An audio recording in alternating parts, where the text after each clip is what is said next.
მოაჯდა საქართველოს მთავრობას. ჩვენ ყველამ ვიცით, რომ ბიძინა ივანიშვილი იმართება რუსეთისგან. და ვიცით, რომ საქართველოში ძალიან ბევრი არჩევნები იყო გაყალბებული.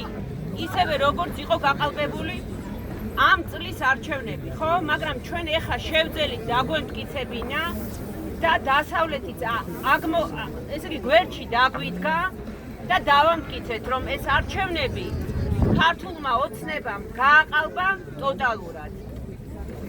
ეხლა რაც ხდება საქართველოში, ეს არის ქართველი ახალგაზრდების და ზოგადად ქართველი ხალხის სასაკლაო.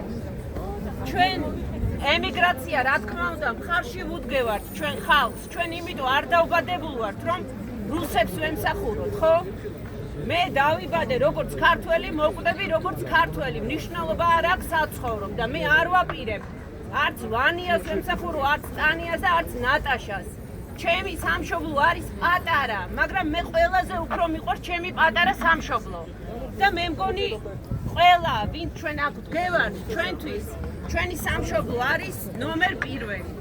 ამიტომ მოდით ჩვენ სოლიდარობა გამოუცხადოთ ჩვენს ხალხს, ჩვენს ახალგაზრდებს და ვთქვათ, რომ ჩვენ არ დავნებდებით არც ბიძინა ივანიშვილს, არც მის მონებს, ყობახიძე იქნება, კალაძე იქნება, თუ მნიშვნელობა არ აქვს მათ გვარებს.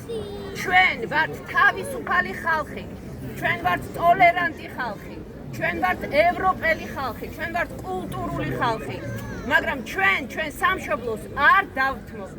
ამიტომ გაუმარჯოს ჩვენ პატარა საქართველოს და ყველამ ვიბრძოლოთ ბოლომდე. დიდი მადლობა.